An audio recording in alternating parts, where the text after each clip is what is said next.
Hello friends, मैं प्रशांत आप सबका आपके चहेते सेक्स एक सुखी जीवन का मंत्र डॉक्टर विजय दहीफले के साथ इस खास कार्यक्रम में तहे दिल से स्वागत करता हूं।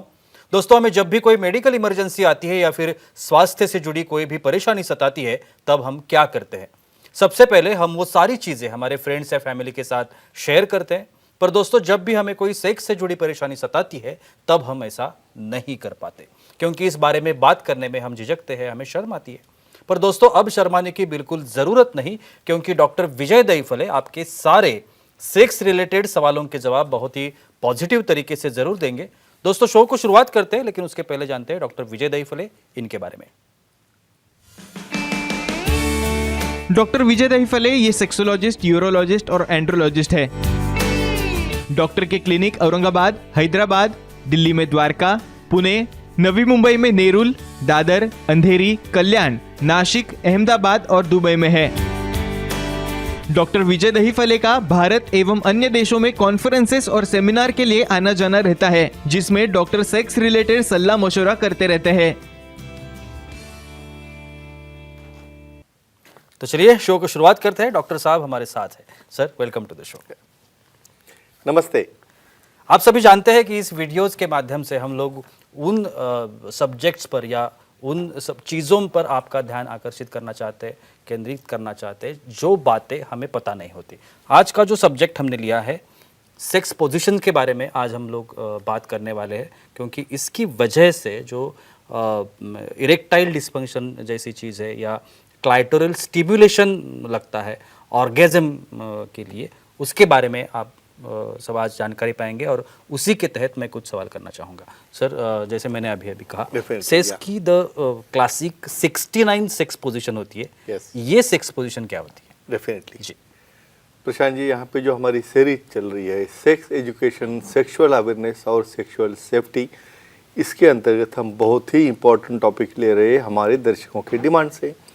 सेक्सुअल डिस्फंक्शन क्या होता है, ऑर्गेज्म क्या होता है और उसे मिलने के लिए क्या क्या पोजीशन लेने चाहिए, ये हम सब बताने वाले हैं एक साइंटिफिक दायरे के अंदर।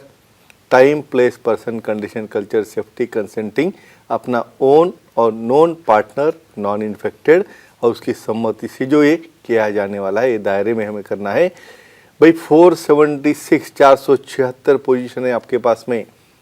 और ये क्यों बताना ज़रूरी है कि जब आप अपने पार्टनर के साथ जाते हो उस वक्त उसकी क्या अपेक्षा है, उसे रिझाना है, उसे सेटिस्फाई करना है। और जब तक पोजीशन नहीं पता होगी आप कुछ नहीं कर पाओगे। आपको तो सारे एक दो मिशनरी और वो छोड़ के और कुछ पता नहीं है। क्लासिक 69 यानी इसके अंदर तुम ये शिल्प देखोगे, एलोरा, अजंता, खजुराहो, यहाँ पे आपको ध्यान में आएगा। भाई एक पार्टनर यहाँ पे जो है मेल पार्टनर लेइंग डाउन में है क्लासिक में, फीमेल पार्टनर जो है रिवर्स डायरेक्शन में, यानी फीमेल का सर जो है उसके लिंग की तरफ है और मेल का जो सर है वो फीमेल की प्राइवेट के पार्ट तरफ है। ये पोजीशन है एक दूसरे को रिवर्स है। और स्पेशली इम्पॉर्टेंट क्या है इसके अंदर, मेल इसमें लेइंग डाउन है और यहाँ पे स्कॉडलिंग, यानी यहाँ पे जो लेग्स है वहाँ पे थर्स करके रिवर्स डायरेक्शन में, जिसे हम फोर प्ले कहते हैं, और वो शुरू करने में बोथ मेल और फीमेल में इसका काफ़ी बड़ा फायदा होता है। और क्या क्या फ़ायदे देखेंगे सर। कमजोरी और शीघ्र पतन जैसी जो समस्याएं हैं, उसमें ये जो पोजीशन है उसका कुछ रोल होता है क्या, या उसमें कुछ काम आता है क्या? और कमजोरी, शीघ्र पतन में। कमजोरी और शीघ्र पतन। और दूसरी बात है, ऑर्गेज्म में इसका कुछ फायदा होता है? सबसे इम्पोर्टेंट, तो इसलिए हम पोजीशन देख रहे हैं यहाँ पे फोर प्ले में इजी जाने के लिए। जब मेल लेइंग डाउन है वहाँ पे मुखोमथुन जो करना पड़ता है अपने पार्टनर के सम्मति से, क्या रहता है, बहुत बार टिप ऑफ पेनिस ज़्यादा स्टिमुलेट हो गया तो परफॉर्मेंस करने के पहले ही उसे वीर्यस्खलन हो जाता है, फिर बाद में कैसा करोगे। और दूसरी बात, बहुत बार एक अट्रैक्शन, उत्तेजना जो पहली स्टेज रहती है, जब मेल एक्टिव नहीं हो पा रहा है, उस वक्त जब फीमेल पार्टनर ये क्लासिक 69 में उसे स्टिमुलेट करते हैं ओरल सेक्स से, या वहाँ पे पेरिनियल रीजन जहाँ पे ये पी पॉइंट रहता है, जैसे जी पॉइंट फीमेल का वैसा पी पॉइंट रहता है, और वो स्टिमुलेट करने की वजह से क्या हो रहा है, यहाँ पे ब्लड फ्लो जा रहा है, इरेक्शन हो रहा है, और वहाँ पे स्टिमुलेशन होने की वजह से वो ड्यूरेशन, यानी वहाँ पे फीमेल पार्टनर उसे कंट्रोल कर सकती है द वे जो मूवमेंट करनी है उसे ओरल कैविटी की, और इनडायरेक्टली क्या होता है, सेम वे यहाँ पे मेल पार्टनर भी लीकिंग करना शुरू करता है। तो कंबाइंड इफेक्ट क्या हो गया, यहाँ पे शीघ्र पतन नहीं हो रहा है, कमजोरी निकल गई और ऑर्गेजम के लिए पार्टनर रेडी हो रहा है। सर हमारा ऑडियंस भी हमारे साथ Sure. है, सवाल करना चाहते हैं। Definitely. नील है दादर से, उनको सवाल करना है। नील जी पूछिए, क्या सवाल है आपका? हेलो बोलिए। बोलो।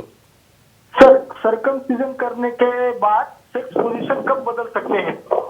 अच्छा, क्या क्वेश्चन है नील जी का, बिल्कुल। जायज है भाई। ऑपरेशन हो गया, बहुत बार तो ऐसा होता है प्रशांत जी, हाँ।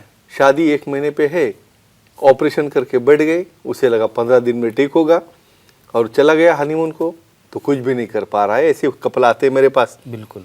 तो जब शादी है या जब आपको अलग अलग पोजीशन लेनी है, आप एक्साइटेड रहते हो भाई, वहाँ पे जो स्किन कट करते हैं ना, उसे अच्छा होने के लिए, हील होने के लिए 1 महीना लगता है और दर्द कम होने के लिए और 7-8 दिन लग सकते हैं, क्योंकि उसके जो टाके एब्सॉर्बेबल है वो भी निकलना चाहिए। तो और डर, मुझे ऐसे कंडीशन में कोई टच करेगा और मैं कुछ परफॉर्म करूंगा तो उस वक्त पेन होगा, तो परफॉर्म ही नहीं करता है। बिल्कुल। ऐसे केसेस कुछ आए भाई, ऐसा हुआ है, कुछ नहीं कर पा रहा है, भी डाइवोर्स चाहिए, हमें समझाना पड़ा उसे कम से कम भाई 1 महीना तो हाथ में रखो और उसके बाद में फिर क्या पोजीशन लेना है वो सब साइंटिफिकली ले सकते हो हमारे एपिसोड देख के।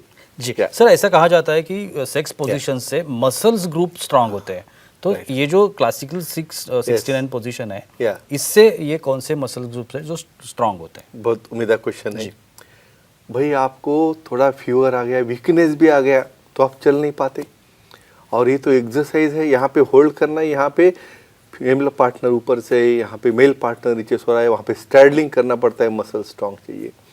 कौन कौन से ग्रुप आ रहे हैं इसके अंदर? लाइंग डाउन मेल होगा तो भी उसे नेक होल्ड करना है ऊपर, लेग्स उसे वहाँ पे होल्ड करना है जिससे उसे क्रैम्प ना आ जाए, और वहाँ पे फीमेल पार्टनर को भी दोनों हाथ से ऐसा होल्ड करना है कि फोरप्ले परफॉर्म करते वक्त वहाँ पे कुछ प्रेशर ना आ जाए। तो ऐसे केसेस में मेल के कोर मसल आ गए, थाई मसल आ गए, लेग मसल आ गए, और फीमेल के उसी तरह से शोल्डर मसल्स, लैटिसिमस, नेक मसल और कोर मसल और बटक मसल भी स्ट्रांग होते हैं, और इसलिए इसे हम एक प्रकार की एक्सरसाइज कहते हैं। बिल्कुल सर, आपने अभी क्लासिक 69 पोजीशन के बारे में बताया, Yeah. अभी मुझे पूछना है इन्वर्टेड 69 पोजीशन के बारे में। ये पोजीशन क्या होती है? कितना इंपॉर्टेंट है जी। यानी सिंपल चीज़ें है भाई, आप सिंपल क्वेश्चन करोगे, रोज डे टू डे का एक रूटीन है। कैसा रहता है इन्वर्टेड 69? यहाँ पे रिवर्स हो रहा है, अभी मेल नीचे सो रहा था, अभी फीमेल इज लाइंग डाउन, और फीमेल लाइंग डाउन है, मेल ऊपर से, और उसमें 69 है रिवर्स, इसका हेड उसके तरफ, उसका हेड इसके पाँव के तरफ। यहाँ पे क्या हो रहा है, ये पोजीशन में कैसे उसको फायदा होता है ओरल सेक्स में, या उसका कुछ केयर लेनी पड़ती है क्या, कोई एडिशनल फीमेल को बेनिफिट होता है क्या, देखेंगे। और बिल्कुल सर, एक कॉल आ रहा है, प्रतीक्षा जी है सोलापुर से, Yeah. फीमेल कॉल है, पूछने प्रतीक्षा जी पूछिए, क्या सवाल है आपका?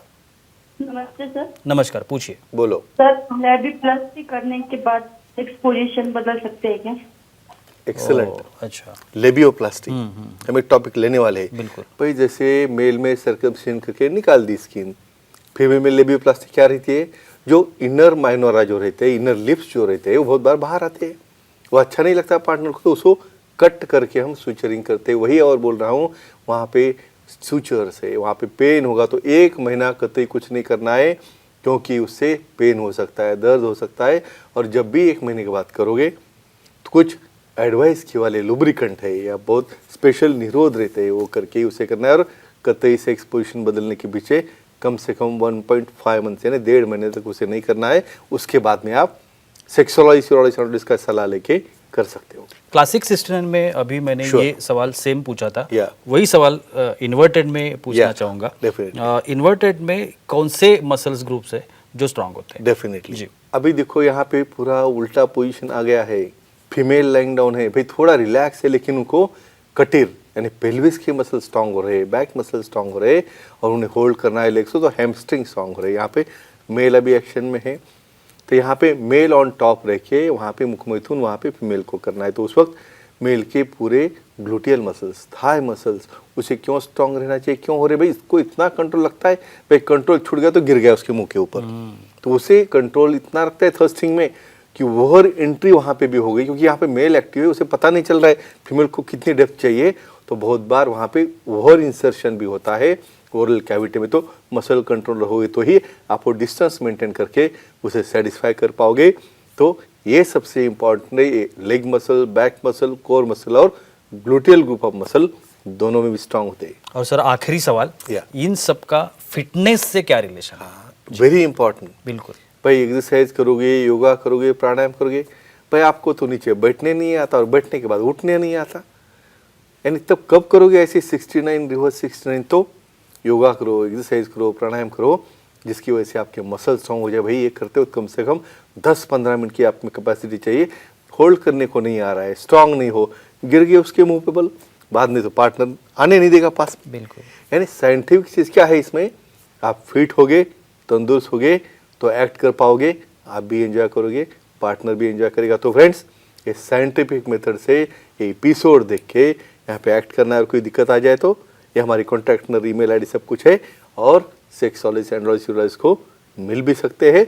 बाकी डिटेल बोलेंगे प्रशांत जी। जी बिल्कुल। या। बहुत ही अच्छी जानकारी मिली आज की इस एपिसोड में भी, लेकिन वक्त की पाबंदी है, हमें रुकना पड़ेगा। लेकिन आप अगर डॉक्टर साहब की सलाह लेना चाहते हैं तो स्क्रीन पर जो कॉन्टैक्ट नंबर दिए गए हैं, सेंटर्स के नाम है, ईमेल आईडी है सर का, और सर का वेबसाइट का आईडी भी है, उस पर आप सर की अपॉइंटमेंट ले सकते हैं और बहुत ही पॉजिटिव तरीके से अपने हर एक समस्या का समाधान भी पा सकते हैं। तो चलिए रुकते इस एपिसोड में, अगले एपिसोड में फिर मुलाकात होगी, तब तक के लिए शुक्रिया।